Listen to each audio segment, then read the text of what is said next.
Hey there, before we dive in, don't forget to follow our channel so you can catch this video and all the ones we have coming up. It really helps us out if you support us by subscribing, liking and dropping a comment. Thanks for being here. Archaeologists just discovered an unknown Egyptian king.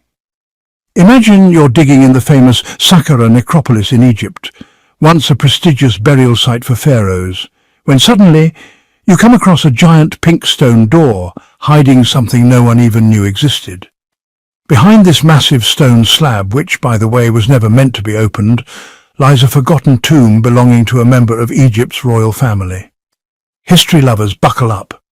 What archaeologists have uncovered sounds like something straight out of an Indiana Jones movie. We're headed to Saqqara, one of ancient Egypt's most mysterious and treasure-filled sites, and the star of this story, a prince you've probably never heard of before, Prince Userkare, also referred to as Usakare's son. Not a huge deal, right? Just the founder of Egypt's 5th dynasty. But the real story here isn't who he was, it's how they found his tomb. It all began with a colossal pink granite door. But this wasn't just a decorative slab. Standing about 4 meters tall and over a meter wide, it was so massive that a giraffe could walk through it without bumping its head. Heavier than your neighbour's SUV, this door wasn't even a real door, it was a false door, a symbolic passage meant to let the spirit of the deceased move between the world of the living and the afterlife. Now, false doors are pretty common in Egyptian tombs, but this one? It was different. False doors were usually carved from limestone, which is found all over Egypt, but this one? Made from pink or red granite, a material that had to be hauled 650 kilometers from a quarry in Aswan.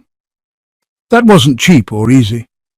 According to Egyptologists, this is the first time a false door of this size and material has ever been found in Egypt, making it a one-of-a-kind architectural piece. And guess what? It held a secret. When researchers dug deeper, they realized this false door actually concealed a real entrance. And where did it lead? To a hidden tomb packed with ancient statues, relics and secrets over 4,000 years old. This tomb belonged to Prince Userkare, also called Usarifra or Wazirifra. Even though he was completely erased from official history, he wasn't just some minor noble. Inscriptions on the pink granite door call him things like hereditary prince, governor of Buto, royal scribe, vizier, judge, and even priest of the lector. Basically, Egypt's version of Daenerys Targaryen just swapped the dragons for scrolls and temples. These titles reveal he had major political and religious influence in both Upper and Lower Egypt. One title in particular, Priest of Sokar, links him to the falcon-headed god of the dead, whose cult was active in the Saqqara region. So yeah, he wasn't just anybody. His tomb's location, right in a prime spot in Saqqara, proves it. But here's where things get weird. Prince Userkare doesn't appear in any royal lineage records. That's led scholars to wonder, did he die before he could take the throne? Or was he intentionally erased from history during one of the many political shake-ups that plagued ancient Egypt? Some believe he vanished during a religious or political power struggle at the start of the 5th dynasty, when his father, King Usakare, was reworking Egypt's entire religion. King Userkare was a major game-changer. Not only did he found the 5th dynasty, he also kick-started a religious revolution by elevating the sun god Ra above all other deities. He even built the first ever sun temple in Abu Sir, sparking a dynasty-wide obsession with solar worship. After Usakare's short but radical reign, other 5th dynasty pharaohs took over, like Sahura, Neferirkare and Djoser, a kind of ancient Egyptian boy band. Their priorities? Building pyramids and making bank. They opened up trade routes, filled temples with gold, and constructed monuments that screamed wealth and power.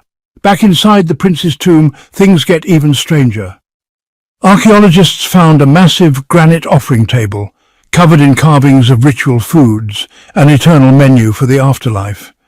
The Egyptians believed the dead could magically feast on these offerings, but in real life, it was the priests and their families who actually ate them. And then there were the statues, lots of them, and they were odd, but in the best way. Researchers uncovered statues of King Djoser, yes, the guy who built Egypt's first pyramid, along with his wife and 10 daughters, all inside Prince Usakare's tomb. But Djoser lived centuries before the prince. So, what were his statues doing here? No one knows for sure. Experts think the statues were built during Djoser's own reign and might have originally stood at his pyramid. They believe they were moved during the 26th dynasty, thousands of years later, possibly to protect them or because they were still being worshipped. Basically, the ancient Egyptians were classy hoarders. In fact, some statues and carvings in this tomb are definitely from much later. That suggests the tomb was reused as a kind of ancient vault for luxury goods, or maybe just as very early interior design. But wait, there's more. On the tomb's east side, another pink granite entrance was found.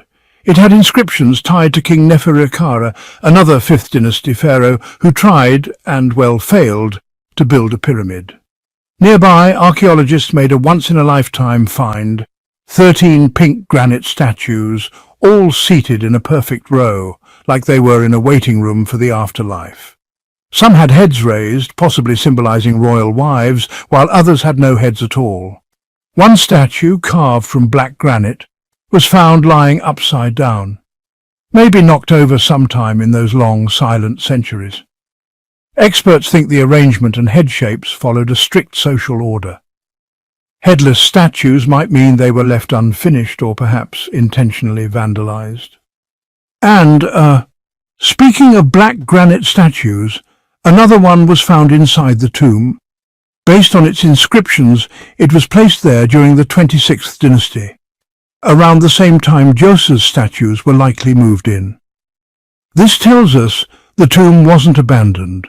It was reused, remodeled, and probably even worshipped by later generations.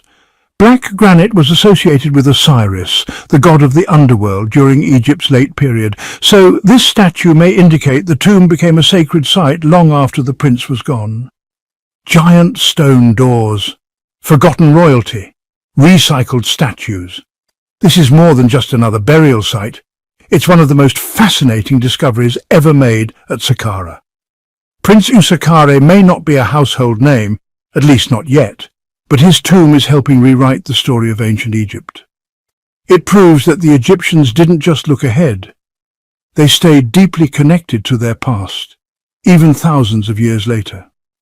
So, what does it all mean? Why hide a tomb behind a fake door? Why fill it with statues from different eras? Who really was Prince Userkare? That's the kind of mystery that keeps archaeologists digging and keeps us all hooked.